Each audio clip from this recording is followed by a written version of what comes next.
Hello à tous, bienvenue dans l'épisode 2 du Pire Projet. Cette série d'épisodes va vous permettre de découvrir en temps réel les multiples péripéties qu'on a vécues avant d'arriver aux différents pièges du pire gendre qu'on va également vous dévoiler à mesure des réussites et échecs. Pour rappel, dans l'épisode 1, vous avez vu qu'on hésitait entre les familles de deux filles, Brunella et Marilou. À l'issue de ce dilemme cornélien, on a choisi de piéger la famille de Brunella, mais tout en gardant dans un coin de notre tête celle de Marilou. Vous allez aujourd'hui découvrir la suite de ce périple. Mais avant de démarrer cet épisode, on remercie notre partenaire NordVPN qui nous accompagne depuis plusieurs années et qui nous accompagne à nouveau sur plusieurs épisodes. À cette occasion, on a fait une mini-série fictionnée d'entretien de stage chez NordVPN avec plusieurs de mes personnages. Le premier à y passer, c'est MC Guillaume, puisque c'est la star de la série. On va voir ce que ça donnerait s'il tentait sa chance de faire un stage chez NordVPN. L'épisode 2 du Pire Projet démarre juste après.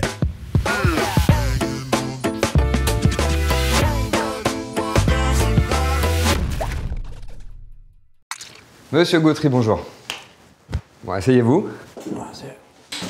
Vous allez bien? J'entends rien, gros. Le casque, monsieur Gautry. Ah, ouais. Je disais, vous allez bien? Bah ouais, carré. Ah, c'est toi le gars qui dit que si oui ou non je vais être pris pour le stage? Oui, c'est ça, je suis directeur des ressources humaines chez ouais. NordVPN. Vas-y, carré. T'as grave une bonne tête, je trouve. Tu sais, tu me fais penser à la Binoc dans les Razmoquettes. Ok. Donc on va commencer. Hein. T'as déjà pissé, c'est non? Quoi? T'as pissé ce matin ou tu peux encore te retenir? Parce que moi j'ai grave envie de cep. Et limite, si tu veux, on va cep ensemble, on finit l'entretien au shot. Après, on se descend une petite bénouse derrière. Mais ça n'a rien à voir avec l'entretien, là. Hein? Monsieur Gautry, qu'est-ce que vous connaissez à NordVPN? Bah, c'est un VPN qui va... C'est au nord, quoi. Plus nord. Donc vous n'avez même pas regardé. Bah. Bon, c'est pas grave. Un VPN, c'est un service qui présente plusieurs fonctions. Parmi ces fonctions, en un clic de souris et à une vitesse incroyable, vous allez pouvoir vous connecter à des milliers de serveurs partout dans le monde pour accéder à des contenus qui sont bloqués en France. Ou alors accéder à des contenus français qui sont bloqués à l'étranger quand vous êtes en voyage. Comprenez? Ouais. Vous comprenez rien. Bon, on va reprendre. Bon, par exemple, quand vous partirez en voyage à l'étranger, normalement, vous ne pourrez pas accéder à des programmes français qui sont diffusés par exemple sur Netflix en France. Et bah avec NordVPN, vous pourrez. Ah ouais, mais gros, moi je peux pas partir pour l'instant à l'étranger là. Mais non, mais c'est une projection, c'est une hypothèse. Hypothèse ou pas, moi j'ai trop de bails à faire en France, gros. Hein. Là, tu me prends trop de cours. Hein. Moi, je t'aurais bien dit oui, mais j'ai des bises en France, gros. Bon, écoutez, Guillaume, je vais faire simple. NordVPN, c'est un service qui permet de modifier votre emplacement virtuel. Hein. Donc justement, c'est pour que vous n'ayez pas besoin de vous déplacer physiquement. Ça vous permet de franchir les frontières de façon virtuelle. Comprenez? Là, on est grave sur la même longueur d'onde, mon gars. Je suis d'accord avec toi. Les frontières, on les baise. C'est quoi? La douane de l'Internet, on les baise. Tu vois, on leur dit, mon doigt, tu le vois? Tiens, gros, la douane, on la baise. NordVPN, je kiffe trop le bail. Ah, pas du tout, pas du tout. J'ai pas du tout dit ça. Attends, chut. Attends, je vais rapper un truc, j'ai l'inspi, là. Guigui, MC Guigui, NordVPN, t'as la haine, NordVPN. Je me connecte, je connecte, direct. À tout. NordVPN, t'as la haine. Avec un ordi. Non, avec... La Kishta. Ok. Vas-y. Ok.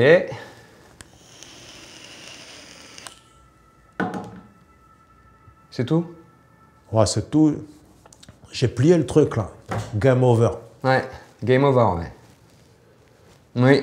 Et surtout, notez qu'avec le code promo Greg Guillotin, vous avez accès à 4 mois d'abonnement offert NordVPN sur tout abonnement de 2 ans. C'est sans aucun risque de s'abonner puisqu'il y a une garantie de remboursement sous 30 jours. Vous pourrez trouver le lien pour accéder à l'offre dans la description. Allez, c'est parti pour l'épisode numéro 2 du Pire Projet. Donc là, j'ai rédigé l'annonce pour le Pire Gendre avec MC Guillaume. Franchement, fantastique ce profil, il me tue les parents. Ça va être un festival avec Guillaume. Mon père, c'est sûr, il va lui balancer un truc. Brunella et Marilou. On a un petit souci, c'est qu'on hésite de ouf entre les deux. J'avoue que je préfère Brunella. Donc en fait, tes parents, moi, j'ai regardé ce que t'as fait avec eux, je les trouve attachants, je sens qu'ils peuvent être drôles, tu vois. Allô? Ouais, Brunella, vous êtes notre famille préférée, on veut vraiment le faire avec vous. Donc voilà, on va essayer de mettre ça en place.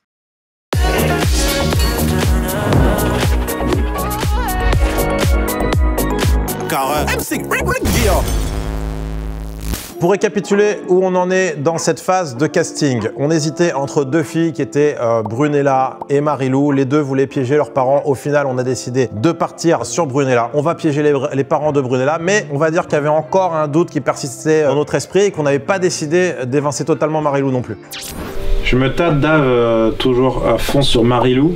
Les gens qui regardent ont besoin de se projeter et de se dire ça correspond à la réaction que moi j'aurais eue. Quand on a diffusé Georgia et ses parents, on le voit dans la rue, tous les gens qui nous disent mais putain mais comment ils ont fait pour dire moi je serais devenu fou, j'aurais pété un câble, je t'aurais massacré en 2 secondes. On sait que c'est toujours trop par rapport à la réalité, on sait que les gens ils ont toujours tendance à dire ça et qu'en réalité on se rend compte que ça se passe rarement comme ça. Mais quand même, le pire gendre on le fait aussi pour que on ait envie de m'étriper. Mais je pense déjà il y a le fait que ce soit un truc de famille et de rencontre et donc ça doit les bloquer un peu, tu vois. Par rapport à la durée, est-ce qu'on n'a pas envie aussi de pouvoir dérouler le texte? Si. Non, il faut les deux. Il faut que nous on soit malins, même si on a des gens qui sont un peu vifs en face de moi, qu'on soit malin pour écrire de manière à les garder. Mais du coup, tu pencherais plus pour Marilou? Ça, je repense à la mère qui disait moi, tu me ramènes tout sauf une racaille et tout. Bah, c'est pas grave, je vais me marier avec une Kaira. Ouais, bah alors là, faut pas faire, je te jure, je te dynamite ton mariage. Tu dynamites mon mariage.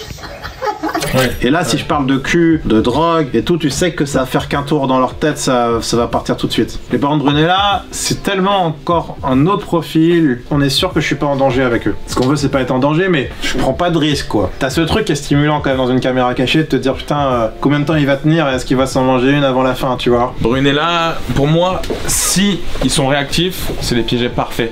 Mais la question, c'est de savoir est-ce qu'ils vont vraiment être réactifs, est-ce qu'ils vont vraiment péter des câbles. Malheureusement, on le saura pas à moins de le faire. C'est ouf quand même. Hein. Parce que quand tu fais du prank dans la rue, tu t'en fous, quoi. T'en rates un, t'en fais un autre. On n'a pas le droit de se tromper, quoi. Et si tu te trompes, c'est 50 000 balles. Donc à ce moment-là, on est obligé de prendre une décision. On se dit, on piège Brunella. On a plus 50 ans pour hésiter, on est déjà en retard. On se dit, ça y est, il faut qu'on fonce, qu'on avance, qu'on tourne, donc on va partir sur Brunella. Par contre, les piégés qu'on ne fait pas, finalement, on dit toujours aux complices, ne leur dis pas qu'on comptait les piéger. Même si on ne le fait pas tout de suite, peut-être qu'un jour, on voudra piéger cette personne à nouveau. Donc ne lui dis pas que tu avais commencé à lui tendre une caméra cachée. Comme on te disait, tu étais en balance avec une autre famille et on va tourner l'autre famille en premier. Mais ça veut pas dire qu'on compte pas sur toi. C'est pas du tout par rapport à ta famille parce qu'on l'aime beaucoup. Ce serait cool, je pense, qu'on jette pas le projet, ça peut être vraiment cool. Ouais, donc, non voilà. mais y a pas de souci, t'inquiète pas, vous faites aussi ce qui est mieux pour vous. Hein. Y a pas de mieux, c'était vraiment du 50-50 entre vous deux. Mais bon, il a fallu trancher. Voilà, c'est pas mort, c'est juste retardé. Donc voilà, ne dis rien à tes parents et puis de toute façon, je reviens vers toi dès que j'ai du nouveau. En parallèle des castings, on est obligé de commencer quand même à préparer la production. Donc à partir de ce moment-là, il fallait quand même qu'on réfléchisse à la dimension qu'on voulait donner au personnage de MC Guillaume. Ce dont j'avais vraiment envie à l'époque, c'était de faire évoluer MC Guillaume. J'avais déjà ça en tête. On l'a vu dans Chauffeur routier, on l'a vu dans l'installateur d'alarme, mais on trouvait qu'il n'avait pas cette dimension qu'a Louis Vignac, c'est-à-dire qu'il n'était pas assez marqué et il n'avait pas une assez vraie identité. Il fallait que je le fasse évoluer et que son entourage évolue aussi. Par exemple, Louis Vignac, il a son père. Et là, pour Guillaume, j'avais vraiment envie de faire un film choral. On a Abdé, évidemment, Abdé incontournable, qui a toujours été dans les épisodes d'MC Guillaume. Mais je vous disais, pour ce genre de personnage, je vois bien ses meilleurs potes autour. Ouais, je voyais bien son entourage, sa mafia pourrie qu'il a autour de lui. Bah, d'ailleurs, il y a Bébert, le personnage de Bébert. Ce qui est drôle, c'est qu'il était déjà évoqué dans des épisodes précédents, mais on l'avait jamais vu. Ouais, Bébert, ouais, le meilleur ami de Guillaume. J'ai mon pote Bébert avec qui je taffe, qui est chez moi. Tu vois, même j'en parlais à mon pote Bébert, qui m'aide à composer mon album de rap. Bébert, je lui ai dit, écoute, mets-moi un 16 mesures. Et là, on se disait, on va donner un visage et un corps à Bébert. Ouais, je pensais que ça serait marrant que ce soit tous les deux des bras cassés. Je pense qu'il faut qu'on passe un cap avec ce perso, et surtout si on doit faire un épisode de ouf, parce qu'à la télé, MC Guillaume, pour qu'il tienne, faut qu'il soit vraiment très drôle, quoi. Faut vraiment que ce soit le Guillaume qu'on a envie de voir. Tu laisses des malaises, quoi. Faut vraiment que je prenne plus le temps et tout. Ouais, des bons gros malaises. Tu vois, je suis là comme ça, bon, vas-y. Même lui, c'est pas trop ce qu'il fout là, en fait. À la limite, il a oublié qu'il y avait un repas à servir, ouais. Bah, ça fait vraiment penser au pote de Jesse Pinkman, quoi, dans Breaking Bad. Ouais, comment il s'appelle? Badger. Je vais chercher ça. Vas-y, je vais ramener ça. Maman, ça va bien pour la famille. Mais il est ravagé là. Ouais, il est complètement ravagé. Mais même quand je les accueille, limite, faut que je leur fasse un petit check, non?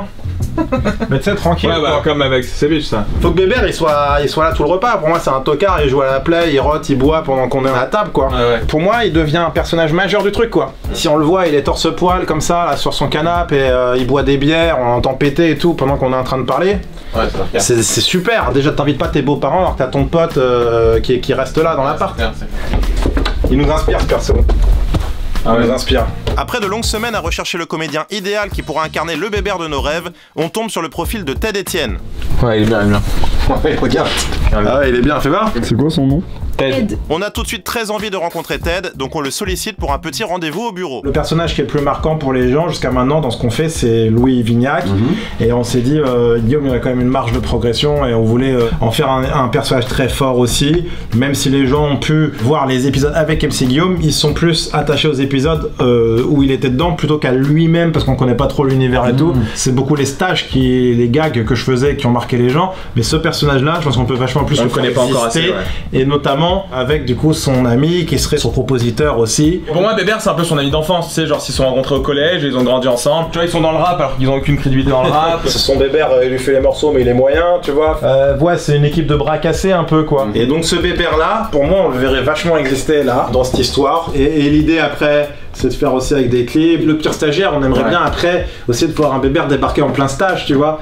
Nous, on met longtemps pour préparer un épisode, donc c'est pour ça qu'on sort pas beaucoup. Dans le... voilà. Putain, mais j'aurais jamais cru autant par contre. Ouais, c'est très très long. Tu vas voir, c'est une expérience assez unique. Ah, c'est une nouvelle expérience pour moi en tout cas. De comédien, non mais même pour nous. Chaque fois c'est différent en fait, parce que c'est un peu comme un... puis surtout t'as pas le droit à l'erreur. Il y a la peur de l'échec quoi. C'est un jeu d'équilibriste en fait. Donc ça veut dire que toi t'es obligé d'être crédible à chaque instant. Ah bah c'est sûr. Et c'est ça qui est cool aussi. Et ne pas trop en faire. Parce que je pense que le piège il est là. C'est de vouloir trop en faire. Ah, c'est une pièce de théâtre de ouf. Je me lasse pas alors que ça fait des années. Et parce qu'on essaie toujours de repousser un peu les limites de la mise en scène. Donc maintenant on essaie de faire des trucs encore plus big et tout. Et celui-là il est... Je pense celui-là ça va être un des plus gros. Celui-là si on y arrive, ça va être un voyage pour les parents quoi. Il a dit un mot assez juste, Ted, c'est que c'est une véritable pièce de théâtre. Et c'est vraiment la dimension que je voulais donner à ce piège. C'est-à-dire que ça aille dans tous les sens. Et j'avais envie aussi que ce soit pas uniquement sur un seul décor. Qu'on prenne l'air, qu'on soit dehors parfois, qu'on soit dedans après et tout. Et donc j'ai pensé à faire démarrer le piège directement devant chez les parents piégés. Donc là l'idée c'était de brainstormer et de savoir comment on pouvait ouvrir le piège de cette manière-là. On m'a dit que c'est Bébert qui venait les chercher. Moi ça me souvenait d'avoir un mec qui les amène en voiture pourrie et on voit le trajet. Ouais mais moi je trouve ça ouf que quand ils arrivent il y a Bébert qui est à poil limite dans le canapé et enfin juste en calbut. Ça devait être un autre pote encore mais qui a un plus petit rôle. Ça devait être Abdé.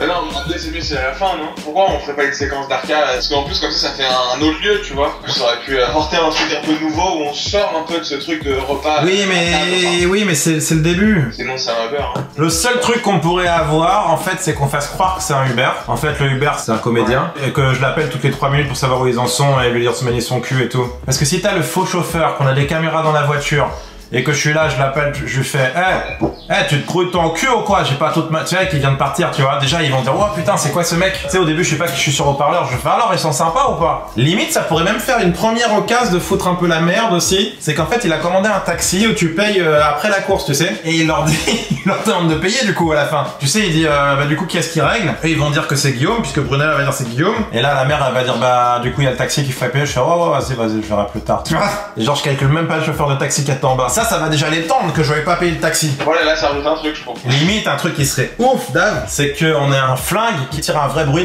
d'explosion. Quand le taxi il vient au bout de 15 minutes réclamer sa thune, il frappe, je lui dis de se casser, je lui fais vas-y, casse-toi et tout, tu vois. Et après, il refrappe, et là je sors un flingue. C'est trop pour tout le début. Non mais attends, je sors un flingue. Et tu sais, je tire en l'air, et t'imagines la gueule de la mer? Si tu tires en l'air, c'est fin du piège. Si tu tires vraiment, c'est super impressionnant. Hein. À la limite, c'est pour la fin. Tu peux faire ça au début. Ils vont se séparer. Moi, je me casse direct. Je vais tirer un coup de feu dès les premières minutes. Non, c'est trop. Ou sinon, tu sais ce que je peux faire? Genre, je fais attendez, je vais le faire peur. Tu sais, j'ouvre une fenêtre, et là, je charge le flingue, comme ça, en l'air. Et je suis vas-y, je vous aide de vous casser, t'as entendu le coup de feu et tout. Et après je fais voilà, là il est parti. En fait moi j'ai envie de faire les trucs que jamais personne n'ose dans la vraie vie, c'est tout. Je peux pas me permettre de le faire donc je rêve que ça puisse exister. Mais là je vois déjà le truc se dessiner, c'est charmé en vrai déjà. Il y a plein de trucs là déjà. Au final on prend le parti de faire la première séquence du piège dans un taxi. Et ça c'est une énorme nouveauté mais aussi un énorme enjeu technique pour nous. C'est d'équiper entièrement un taxi de caméra et qu'en fait ce piège devienne un véritable film dans le sens où ça démarre en bas de chez les parents. Ensuite, ils sont filmés dans un taxi. Ensuite, ils sont filmés devant la maison du piège. Puis ensuite, à l'intérieur de la maison du piège, jusqu'au jardin du piège. Une fois que cette idée de taxi est validée, on réfléchit à la façon de le mettre en place de manière effective. On hésite entre le fait de louer un taxi et engager un comédien pour jouer le chauffeur, ou alors trouver un vrai taxi de métier qui aime bien ce qu'on fait et qui s'essayerait à la comédie à nos côtés. Pour le taxi, du coup, il y a deux solutions. Soit on prend un comédien et on prend une voiture et on trouve une plaque de taxi, ou soit on prend un taxi. Ça sera plus simple. Il faut prendre un taxi, mais moi je vais passer une annonce sur mes réseaux. vidéo. Et après, bon, il a un rôle de comédien aussi, parce que je vais lui demander de jouer un peu. Il faudra lui donner une ligne directrice, quoi, pas vraiment un texte. Ok, du coup, on a reçu une candidature pour le chauffeur de taxi. C'est un monsieur qui est artisan à son compte. Il serait prêt à mettre à disposition sa voiture, sa plaque et tout. On va le recontacter. Vous connaissez bien ce que fait Greg Guillotin, son travail, ses caméras cachées? Oui, je suis déjà à peu près tous les pranks que vous avez fait, les caméras cachées, donc ouais, je trouve ça amusant. Donc, la première séquence de ce piège, on voudrait qu'elle commence directement en bas de chez les parents de la personne piégée, puisque du coup ils sont pas véhiculés, et donc on doit leur prendre un taxi pour les déplacer donc de leur lieu de domicile au lieu où aura lieu le piège en fait. Ouais, ça paraît super cool, oui, je suis vraiment motivé. Donc tu sais, j'ai eu Aina, le chauffeur de taxi qu'on aimait bien, et comme il est pas comédien, je me suis dit ça serait bien qu'il nous fasse une petite vidéo déjà pour qu'on voit comment il est en vidéo, et je lui ai dit imagine que tu charges dans ton taxi les parents et que tu parles un peu avec eux. En plus ça nous permet de voir le taxi aussi comment il est. Alors si j'ai bien compris, c'est monsieur Guillaume qui a réservé et qui paiera à la fin du trajet. Du coup là, je vous cache pas que je suis assez content aujourd'hui de tomber sur une belle course comme la vôtre. J'imagine quand il veut pas lui donner sa thune. Bon, c'est top, hein. En vrai, il est bien. En parallèle de nos castings, l'écriture se poursuit, mais à mesure que le texte prend forme, on se rend compte de l'ampleur de la tâche et de la difficulté du tournage qui s'annonce. Oui, allô? Ouais, c'est monsieur Guillaume, c'est le taxi. Ouais, c'est bien ça. Vas-y, carré. C'est moi qui a commandé la course, mes invités sont à bord. Oui, tout à fait, monsieur Guillaume. Ma petite femme, elle est dans le taxi aussi. Elle a l'air archi mignonne, hein. Mais attends, on sera pas avec eux. Ah bon? Bah comment on lui équipe le micro et tout? Ouais. Putain. Ah, pour moi, elle était avec eux, c'est ça qui est drôle. Non, va falloir qu'on trouve un moyen de l'isoler aux toilettes comme d'habitude. Bah ouais, on est presque obligé. Dans ma tête, à ce moment-là, je voulais que ce soit la fille qui retrouve ses parents en bas de chez eux. Sauf que, effectivement, il y avait un truc auquel j'avais pas pensé tout de suite, c'est que la fille n'allait pas être équipée d'un micro. Et nous, on a besoin qu'elle ait un micro sur elle pour capter le son de tout ce qui va se passer dans le piège et aussi les réactions des parents qui seront à côté d'elle dans le taxi. Donc là, la question se posait, comment on va faire pour équiper la fille d'un micro à l'abri du regard des parents? Parce qu'en plus, ils habitent pas au même endroit. Ah, je l'imaginais vraiment avec eux dans le taxi. Ah, on n'a jamais fait ça en tout cas. C'est à chaque fois, on l'a fait venir avant. Je sais. Parce que t'es pas d'accord que c'est peut-être presque plus drôle qu'elle soit avec eux? Ouais, c'est mieux. Ça, il n'y a pas d'autre choix que de mettre un assistant. Oui, donc du coup, ça exige un assistant quand même là-bas, je pense, et qui suit en voiture ou un truc comme ça, pour pouvoir capter. Ouais. Donc t'es obligé d'avoir une voiture avec eux. Une voiture prod, quoi. Une voiture prod pour avoir le son et suivre. Du coup, ça répond à la question. C'est qu'elle est avec eux, mais et comme ça, on prend le son dans le taxi. Et en plus, il faut une voiture prod pour avoir quelqu'un qui filme le taxi de l'extérieur aussi. Faudrait presque une équipe B en fait. C'est là qu'on se rend compte un peu aussi de l'ampleur que va prendre ce piège, parce que qui dit plusieurs lieux dit une organisation beaucoup plus complexe avec des techniciens à droite à gauche, c'est plus ambitieux. Pour moi là, c'est la plus grosse caméra cachée qu'on ait jamais faite, mais la plus grosse de loin. Bien sûr. Mais vraiment en termes d'install, en termes de tout là, c'est là qu'on va surprendre les gens encore plus. On va dire là, c'est de la cam cache de malade. C'est-à-dire filmer l'entrée de la maison, les allées et venues, ça va être incroyable. C'est-à-dire qu'il faut même des tours réels d'extérieur presque, tu sais, pour câbler ça et tout. Pour cacher les câbles à l'entrée. Mais c'est lourd quoi, derrière si tout est entouré. Il peut dire, bon vas-y, c'est quoi? En attendant, je vais me prendre ma petite douche là. Petit gant pour mousser un peu le dos. Tu mousses l'arrêt du cul de tacos. Ah, les tacs, c'est se mousse un peu l'arrêt de queue quoi. C'est ça le mec, il sait pas qu'il est sur haut-parleur depuis le début. Je suis mort déjà, c'est déjà une caméra cachée entière dans le taxi. C'est lourd de pouvoir avoir une situation comme ça en vrai, parce que c'est pas souvent que t'es piégé à l'arrière d'un taxi, avec un taxi complice. C'est un dispositif original. À ce moment-là, on rappelle Sarah pour voir ensemble comment on peut corriger le problème du manque de débit de fumée. Je suis avec Greg. Salut Sarah. On est en train de préparer du coup notre fameux tournage pour lequel tu as fabriqué la chicha. Il y a toujours la question du bout. Ouais. Là on dirait que c'est une petite chicha. Parce que c'est trop bête d'avoir un truc aussi chambé et de pas trouver une solution pour pouvoir avoir une bête de fumée qui en fume toute la baraque. C'est ça qu'on voulait. Si c'est un peu plus large que l'autre, donc que celle que vous avez mise, ça va quand même obliger une refabrication, on est d'accord? Oui, bah de toute façon, il faudra modifier le manche. Ce piège prenait un peu la direction d'une thématique autour de la fumée. Guillaume en fait avait cette fameuse chicha de combien? 2 mètres de haut, je sais pas. 2 mètres 10 2 mètres 10. Donc on avait envie de rajouter aussi un autre accessoire, c'était un masque bang. Lorsqu'une personne normale rencontre pour la première fois ses beaux-parents, jamais elle sort un masque bang à table. Je voulais qu'assez vite en fait dans ce repas, les parents se disent qu'ils étaient complètement tarés.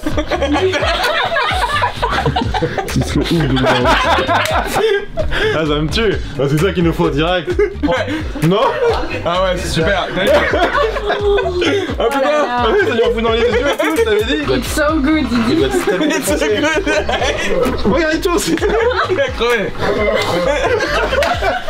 Et quelques jours plus tard, on reçoit notre petit cadeau par la poste. Je trouve ça vraiment tellement magique. Ah putain, ça sort là. Ouais. Ah là c'est ouf. C'est sûr, on les voit plus là. En fait, tu veux faire un mélange, je pense, tabac et CBD. Non mais vas-y, faut essayer un mélange alors. Vas-y.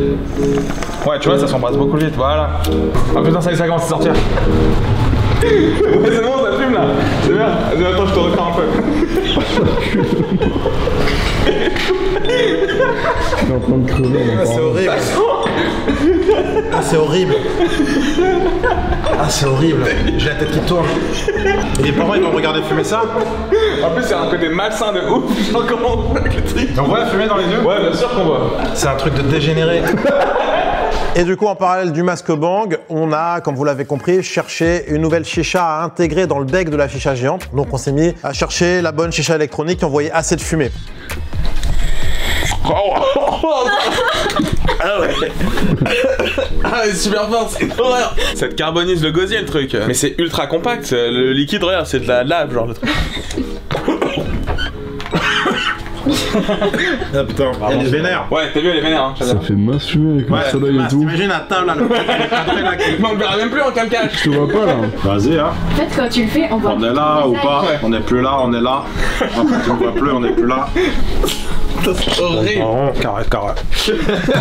On est du coup dans une sorte d'ambiance un peu chiche, tu vois. Et là, on se dit, il faut qu'on ait que des gens style chiche autour de Guillaume. Et on a notre assistant monteur que j'ai toujours appelé Rasta Blanc. Pour l'anecdote, au départ, quand il est arrivé, tu m'as dit ah ouais, t'as pris un Rasta Blanc en stage et tout. Et au final, il était pas du tout. Et t'as gardé ça en tête en fait. Ouais, je sais pas, son style un peu planant et tout. Donc je dis à Rémi, vas-y, viens faire une apparition. Je lui dis, ça me ferait plaisir que tu sois dans le piège et tout. Moi, je trouve ça cool de faire toujours ces pièges en famille en fait. Je lui dis, vas-y, Rasta Blanc, viens avec nous. Rémi, tu vas faire le livreur de drogue dans le piège. Tu sais qu'on a dit à Rémi qu'il devait venir faire un Reggaeman. En fait, il vient chercher son truc. Déjà, il vient à table et il raconte sa life. Et après, il se met à faire un petit truc de reggae.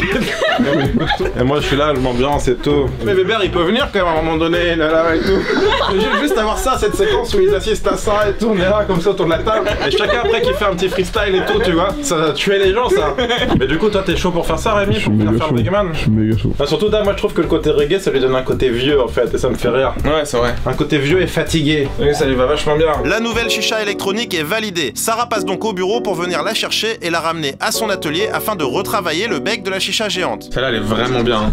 Tiens. Donc du coup, tu as besoin qu'en fait les trois boutons ici soient accessibles de l'extérieur. Ouais, je vois. Moi, je me pose la question en termes d'ergonomie parce que si c'est un truc au-dessus, ça va pas être trop gros pour sa main. Bah, en fait, ça sera finalement proche de l'ergonomie de cet élément-là. Donc on va faire au mieux, mais on est obligé de rester sur cette base. Donc forcément, c'est quelque chose qui est plus massif. Plus fat, mais... Ok. Donc là, le problème de la chicha est en passe d'être résolu, mais première mauvaise surprise qui arrive. Avec telle personne. Oh putain. Non. Ah merde, elle a un mec. Bon bah, Marilou c'est dead. Je suis désolé, mais suite à un événement un peu compliqué dans ma famille, j'ai été contrainte de faire rencontrer mon copain et mon père.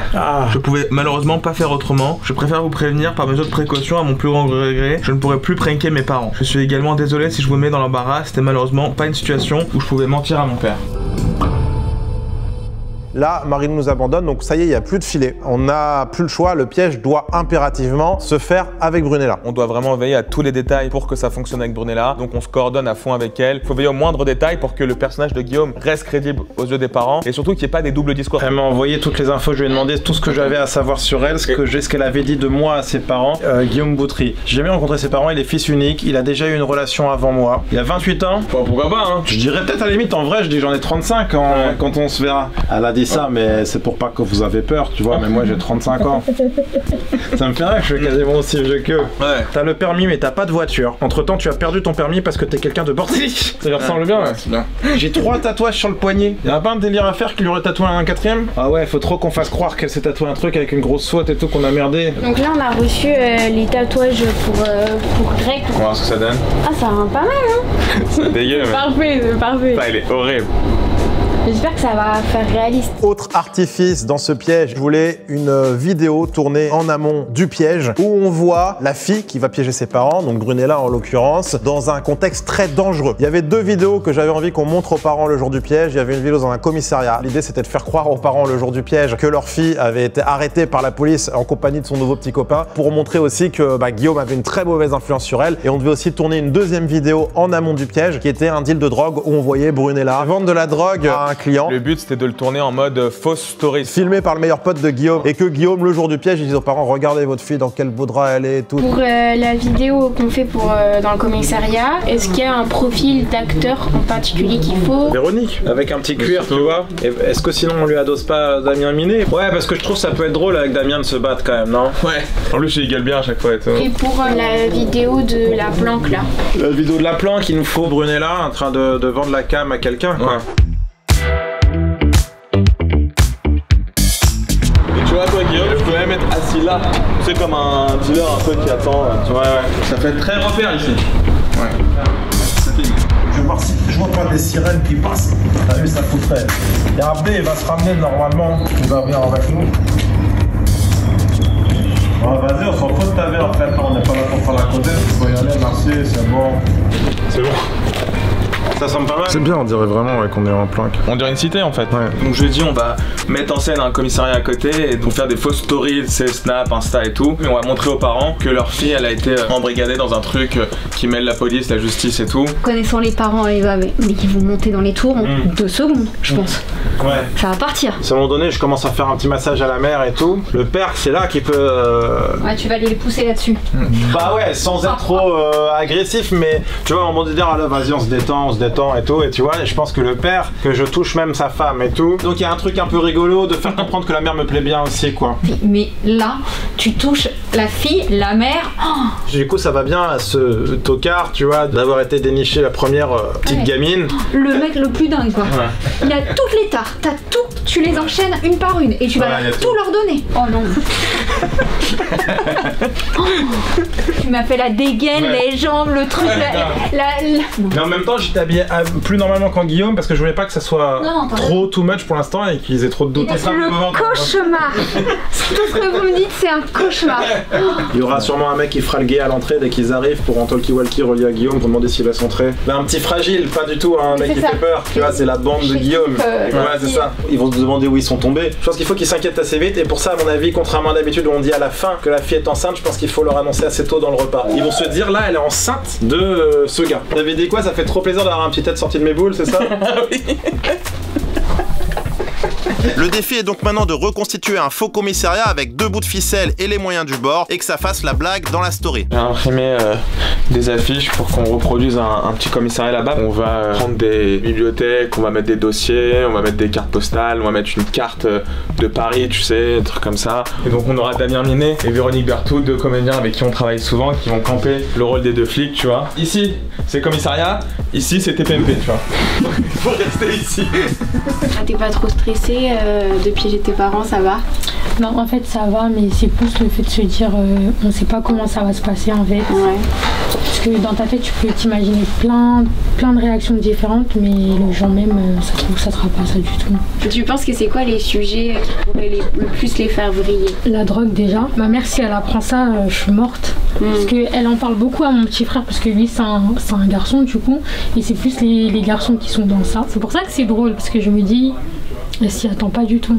On reçoit ensuite Abdé, Véronique et Damien pour tourner la fameuse scène du commissariat. Pendant le repas, les parents, on va leur montrer des images d'une interpellation avec leur fille. Tu sais, genre Guillaume est tellement con qu'il montre ça fièrement, tu vois.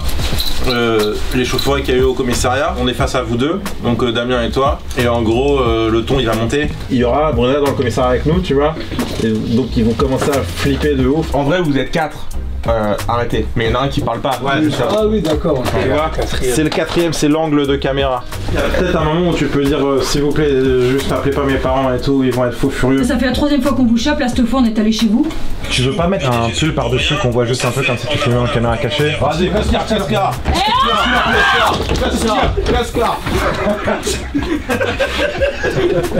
À la fin, c'est où? Allez, tu t'assois. Vas-y. Allez, toi tu t'assois aussi. Allez. Ouais, touche pas comme ça. Qu'est-ce qu'il y a? Vas-y, Cascar. Les idées se construisent progressivement. En fait, c'est assez simple, c'est quand ça nous fait marrer, en général, on le garde. C'est vrai que si ça nous fait rire, c'est que c'est bon signe. Et donc, je note. Après, je développe à l'écrit à partir des idées qui ont été évoquées à l'oral. Et comme l'idée, par exemple, des frites pâtes. On réfléchissait au menu. Je pense que là, il va faire des grosses plâtrées de pâtes et des frites. Et on met tout et je leur fous le ketchup par-dessus et tout, tu vois. Ce qu'il pourrait dire, c'est en mode j'avais pas trop quoi faire. Je me suis dit, qu'est-ce que tout le monde aime? Les frites, les pâtes, tu vois. C'est ça, ouais. Les frites pâtes. Les frites pâtes, parmesan, à donf. Faut qu'on arrive à avoir un énorme saladier, ouais, une marmite de pâtes et. Je leur sers comme ça. Ouais. Sans leur demander leur avis, il faut que je mette les frites et tout. Juste pour terminer le débrief. Dave, tu sais, là, on prévoit en plus de remettre Shona dans le truc et tout. Elle est bourrée. Ah, c'est le bot. Elle titube. Oui, elle participe au business. En fait, là, on est en mode Casa de Papel. Après, quand Brunella va voir le dos tourné, on va voir qu'on commence à se tripoter un peu. Et que je dis, vas-y, attends, là, je suis avec mes parents, on fera ça plus tard et tout. Donc, ils commencent à comprendre qu'on a vraiment une relation très spéciale, là, toi, elle et moi. On profite du pire genre pour faire des trucs qu'on pourrait jamais faire dans le pire stagiaire. C'est des choses qu'on peut pas faire dans le pire stagiaire parce que là, c'est chez moi. C'est pour ça que le pire genre a son intérêt aussi. Ouais, parce que tu développes aussi l'histoire de Guigui à travers ça, je pense. Tu peux vraiment pousser le truc que dans un stage, tu aurais pas pu mettre tout ça en place. Et c'est quoi l'élément de fin? À un moment donné, j'ai un coup de fil, une meuf qui m'appelle. Et on entend, elle dit oui, c'était pour prendre des nouvelles de Richard, est-ce que tout va bien et tout. Je fais ouais, tranquille, je lui donne à manger, il est sage. Au début, ils comprennent pas les parents de qui je parle. Et en fait, on va comprendre au fur et à mesure, j'avais un babysitting ce soir-là, que je suis censé garder un bébé. Il est où le bébé? Bah justement, il est loin, il est dans une autre maison. Et en fait, je vais leur dire qu'en fait, je lui ai laissé un bol avec du lait et des céréales. Niveau sketch choral, justement, je voulais aussi une séquence avec un bébé. Donc là, c'était très compliqué aussi en termes de prod parce qu'il fallait trouver une comédienne avec un bébé. Et le défi, c'était justement de faire tourner un bébé de quelques mois dans une caméra cachée. Ce serait une comédienne qui a un bébé qui accepterait que son bébé soit à l'image dans le cadre de la caméra cachée, quoi. Et elle aussi, il faut que tu formules de manière à ce qu'on comprenne que c'est elle et lui qui joueraient dedans. T'as une super comédienne. T'as bien elle aussi. Deux potes, si vous voulez vous le dire, ils vont vous le choquer votre dossier. Vas-y, numéro 1, elle a un côté un peu drôle et lui, c'est son bébé? Ouais. Et il a 9 mois? 9 mois. 9 mois, ouais, tu le laisses pas tout seul, un bébé de 9 mois. Non. Mais même jusqu'à 10 ans, tu laisses pas un gosse tout seul. C'est juste, s'il disait, j'ai laissé les plaques chauffées, comme ça, s'il a plus qu'à se faire, chauffer une pizza ou quoi, il a plus qu'à poser sur la plaque le gaz, tu vois. Je fais croire que j'ai laissé le gaz allumé. Comme ça, un bébé, je sais, il peut pas trop se démerder tout seul, au moins, je facilite le travail. Si veux, ça lui met une clope avec le gaz et tout. Ah ouais, par exemple, c'est drôle de lui dire que j'ai laissé un briquet. Moi, j'aime bien ce sketch parce que du coup, le fait d'annoncer qu'elle est enceinte d'abord, et qu'ensuite il y ait l'histoire de la poussette avec le double fond pour mettre du shit dedans et tout, plus le fait que j'ai laissé un bébé tout seul dans une maison, là c'est drôle parce qu'ils vont se dire c'est le traitement qu'il va réserver à notre petit-fils. Là il y a une vraie logique. Et je trouve qu'il est là le fil conducteur, c'est de montrer ce que je vais réserver au gosse. On n'a pas fait pour l'instant, d'annoncer très vite qu'il y a un enfant, comment je vais me comporter avec lui, les projets que j'ai pour lui et tout et tout. Contrairement au pire stagiaire, le pire genre n'est pas en caméra assumée, c'est-à-dire qu'on est en caméra qui sont planquées partout dans la pièce. Quand on fait le pire stagiaire, la personne qui est piégée sait qu'elle participe à un reportage, donc elle va pas nous planter le jour du reportage puisqu'elle pense être l'objet d'un reportage France 3, donc quelque chose qui est important. Là, les personnes sont attendues pour un déjeuner, mais c'est tout ce qu'elles savent. C'est-à-dire qu'elles peuvent très bien même nous planter la veille du déj. On devait faire matcher aussi les agendas de tout le monde avec des parents qui n'avaient rien demandé et qui ne mettaient pas du leur, puisque eux ils savaient pas qu'il y avait 30 personnes qui attendaient leur oui pour s'organiser et tout. Donc tout repose sur leur bonne volonté. Voilà, et ils peuvent annuler à tout moment. Surtout qu'il y a une chose aussi, c'est que les parents parfois, ils avaient tendance à prendre à la légère ce rendez-vous, parce que leur fille elle a 18 ans, elle se dit bah il va pas se marier avec. Le fait qu'ils puissent annuler à tout moment, c'était une pression qu'on avait sur les épaules. Brunella me demande, t'as pas discuté avec Greg par rapport au 13 ou 14 juillet? Parce que là de mon côté, le 20 juin c'est mort. Bah en fait c'est ses parents qui veulent pas, donc c'est mort. Et le week-end du 4 au 10 c'est mort aussi. En fait on pourra pas avant le 15 juillet quoi. Il y a autre chose qu'on a voulu développer dans ce piège, c'est le style vestimentaire de Guillaume. À un moment donné, Guillaume, dans les épisodes d'avant, on voyait, il portait un t-shirt avec un doigt d'honneur, mais c'est un truc que tout le monde pouvait s'acheter sur internet. Moi, je trouvais ça marrant qu'il crée, vu qu'on va le faire passer pour un passionné de streetwear et de marque de fringues, alors qu'en fait, finalement, c'est le mec qui s'habille le plus mal au monde. On s'est dit, ça serait marrant que Guillaume ait créé sa propre marque. Donc, on est parti dans un délire de marque qui s'appelait doigt dans le cul. Chercher un truc horrible, vraiment un truc que tu peux pas mettre en entretien d'embauche ou en stage. Ça fait joli. C'est vraiment la marque de merde, quoi, il l'appelle comme ça. C'est horrible. Mais en termes de positionnement marketing, quel rapport entre doigt dans le cul et une chicha? Ce qui est bien, c'est qu'il est polyvalent, il fait des chichas, il fait des cendriers, il fait des vêtements, il a tout. C'est Carrefour, hein, doigt dans le cul. En fait, il veut créer son hypermarché. Ouais, il y a de tout, quoi. Il veut créer son hyper doigt dans le cul. Genre vaisselle doigt dans le cul. Ça n'a aucun sens de la vaisselle doigt dans le cul. Ouais, c'est marrant ça qu'ils disent, c'est un peu, je veux concurrencer Carrefour. On va dire, mon rêve, c'est d'avoir vraiment un grand, avec un bête de parking, un grand hypermarché avec écrit doigt dans le cul et tous les doigts dans le cul à l'intérieur. Il n'y a que des doigts dans le cul. J'avais une autre idée qui était assez folle, qui engageait pas mal d'artifices, on va dire. C'est que je voulais faire croire aux parents que j'avais créé une manière de démagnétiser les antivols en magasin pour pouvoir voler des produits. Je voulais leur montrer fièrement mon invention et je voulais que ça pète en fait. Qu'il y ait un artifice en live en fait. Que le truc soit foireux et que l'antivol explose. Ouais, que je prenne un coup de jus ou un truc comme ça. Donc on avait cette envie-là et on a appelé Sarah qui avait déjà fait la chicha pour savoir ce qu'elle avait en tête et comment on pouvait concrétiser la chose quoi. Tu veux faire exploser un truc dans ta main? Exploser oui, enfin c'est peut-être un grand mot. Nous on volait. Les parents pensent vraiment que le fait d'avoir touché cet antivol en étant équipés du collier, ça a créé une réaction explosive. Ce qui fait un peu peur, c'est que si tu tiens un truc qui explose dans ta main, c'est dangereux. De toute façon, c'est faisable. Après, la seule chose qu'il faudra mettre en place, c'est la sécurité en fait par rapport à cette explosion-là. Ma survie quoi. Au départ, ça devait être un collier qui m'explose autour du cou. On s'est dit peut-être que ça va être un peu dangereux, donc on s'est rabattu sur une autre idée. Non, à la limite, ce serait pas un collier, ce serait un gant. En plus, l'avantage du gant, c'est que t'as la main protégée du coup si ça explose. Et en fait, plus tu l'approches de l'antivol, plus ça vibre. Suite à nos indications et ce sur quoi on s'est mis d'accord, Sarah a travaillé plusieurs semaines avec Cyril, son associé, puis ils nous ont fait parvenir les premières images de leur fabrication. Tu vois, ils nous ont envoyé ça, le gant. C'est pas mal, hein, c'est quand même bien. Et tu vois, en fait, là, les câbles, ça permet de les installer pour la détonation du coup. Oh là là. Ça va faire ça sur moi? Et donc ça c'est ouf, mais c'est quand j'aurais fait une pression? Je crois qu'il y a un détonateur en fait, tu vas appuyer sur un bouton. Qui appuie? C'est moi ou c'est un mec caché? Toi, je pense.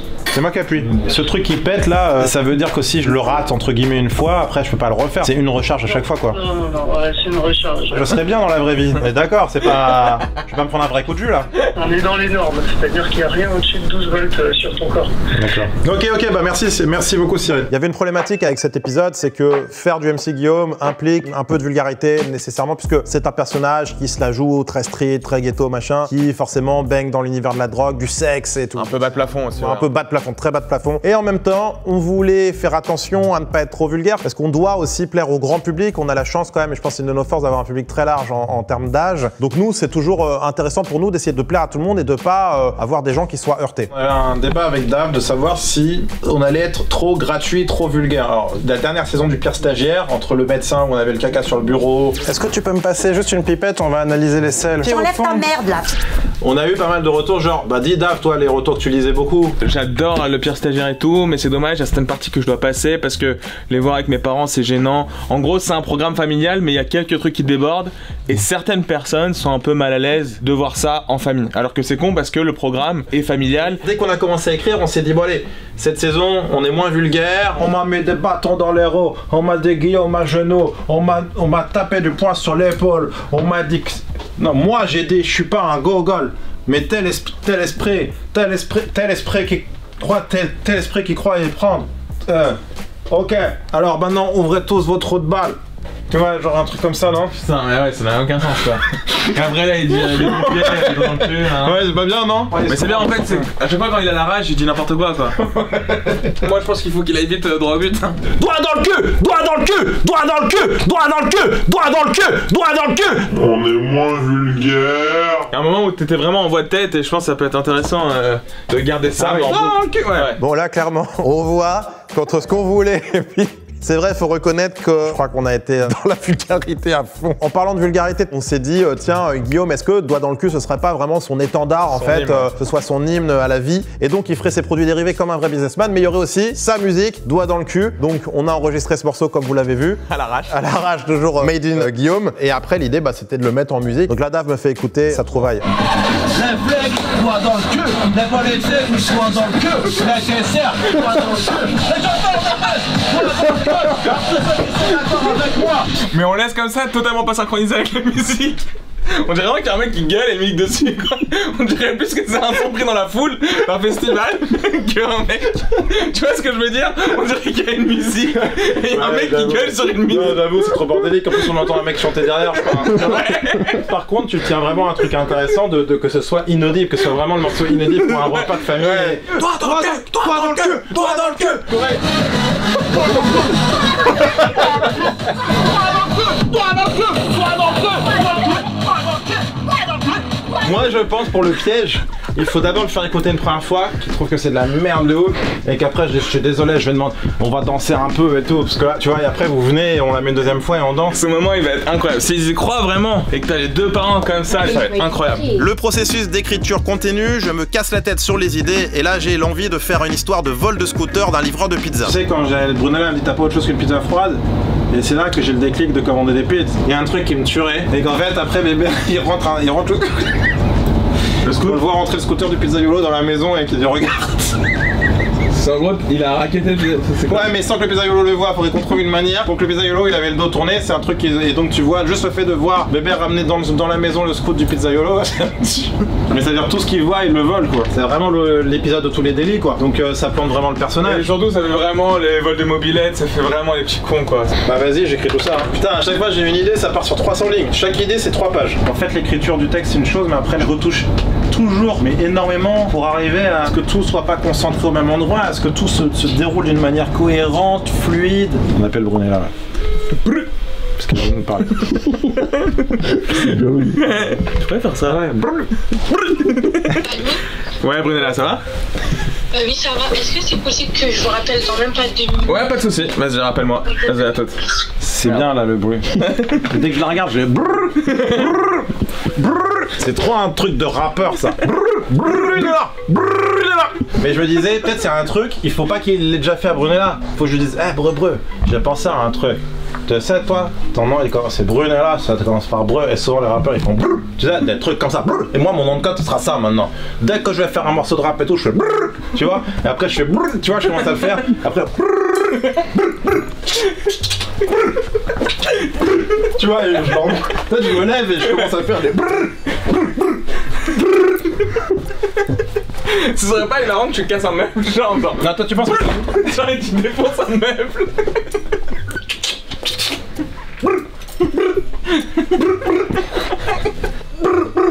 Avec les parents, c'est n'importe quoi. Le premier rendez-vous, le mec il fait ça. Bah, il est quoi dans fumée, Guillaume maintenant? Ah,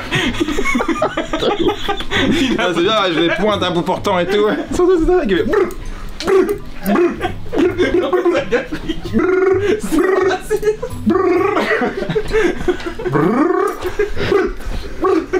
Avec son gros baggy là.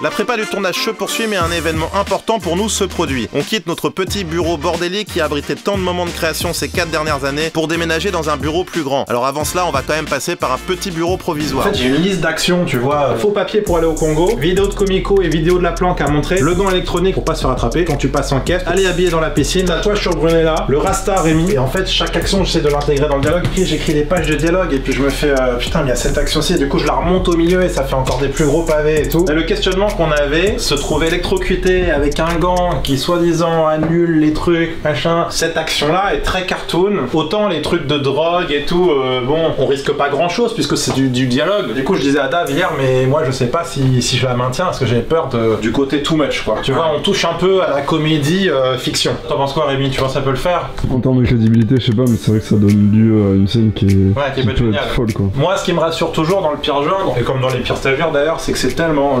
l'artillerie est tellement lourde. À quel moment tu vas imaginer que ce gars-là, il a pas vraiment fait ça au chauffeur de taxi? En fait, il s'imagine pas être dans un piège d'une telle envergure. Ça va être très dur pour moi. Je vois pas comment je vais retenir tout ça. Il y a trop de choses. Des anti-sèches qu'il me faut. C'est l'avantage de Guillaume. Et il peut tout le temps lire son téléphone. Ça peut être un trick s'il m'interdisent pas de le faire, mais vu que je suis pas en stage là, ça peut être une solution. C'est un festival d'action. Là, je suis dépendant aussi de tous les autres qui vont avoir des répliques. C'est dur, hein. Même pour toi, d'envoyer les bonnes personnes au bon moment. Ça va être dur. Pour Bax, que tout soit filmé. Non, c'est un sacré bazar. Et ça demande pour moi énormément de temps de répétition parce que c'est compliqué. Je suis MC de métier de profession, c'est moi que je rappe. Je rappe vénère, tu vois. Et je me disais, j'adore quand tu vois, par exemple, Timbaland, il va faire un truc avec Beyoncé ou je sais pas quoi. Et ben toi, tu pourrais être ma Beyoncé. Et genre, on va t'appeler. Putain,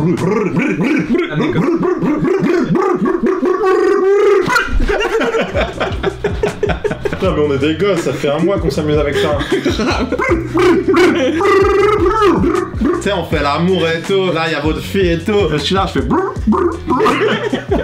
La prochaine fois que je te le fais, je te le fais, mon petit chou. Ouais, c'est signé. Je te le fais, mon petit chou, c'est signé. Alors que l'écriture et la prépa avant jusque-là dans la bonne humeur, une mauvaise nouvelle nous tombe dessus, à notre plus grande surprise. Ouais. Qu'est-ce qui se passe? Pardon? Dis-moi, qu'est-ce qui se passe? En fait, le truc, c'est que je me suis fait escroquer. Ouais. Et en fait, comment dire? C'est quoi l'escroquerie et c'est quoi le montant de l'escroquerie? En fait, il m'a envoyé un chèque Et il m'a dit, dans les 1500 €, il y a 1300 € que tu devras donner au plombier et 200 € que tu devras garder pour toi. Je fais du babysitting. Ouais. Et il y a un monsieur qui m'avait contacté pour que je garde son enfant, mais il avait besoin d'aide. Et je l'ai aidé. Sauf que quand il m'a donné l'argent, pour que je puisse l'aider, j'ai dit à ma mère que c'était un même Guillaume pour que ça soit plus crédible. Ouais. Et en fait, au final, quand j'ai envoyé l'argent sur mon compte en banque, ils m'ont dit que ok, c'était bon. Et au final, non, c'était un faux chèque. En gros, il t'a arnaqué de 1500 €, c'est ça? Oui, c'est ça. Mais je comprends pas très bien les mouvements d'argent en fait. Il m'a dit il faut que tu fasses les trucs de coupon PCS là. Je connais pas. C'est des trucs au tabac, genre c'est des coupons où il y a un code et tout, et après tu lui passes le code. Le fin mot de l'histoire, c'est que t'as perdu 1500 balles dans cette histoire, c'est ça? Ouais, et il faut que je prévienne ma mère. Mais si je lui dis maman, je me suis fait escroquer, tout ça, déjà elle sera hyper énervée vu la somme. Et en plus de ça, je ne me vois pas faire 2 semaines ou 3 semaines plus tard un prank en lui disant je vends de la drogue. Ouais. C'est ça le truc en fait. Je pense que pour continuer le prank, ça va être compliqué après. Quoi? Est-ce qu'on peut se rappeler dans 2 minutes? Oui. Je te rappelle dans 2 minutes, Brunner. À tout de suite. Putain.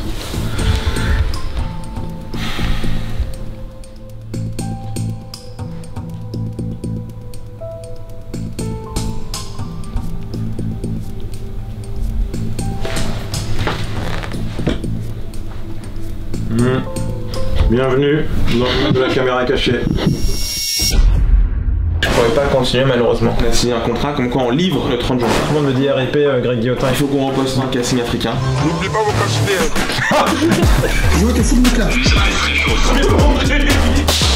C'est un spécimen Guillaume, et là il va être bien pire que d'habitude. On va aller trop loin, il voudra frapper. J'ai un peu peur là. Personne connaît son taxo. On va galérer. On peut pas être prêt pour dans une semaine, c'est impossible.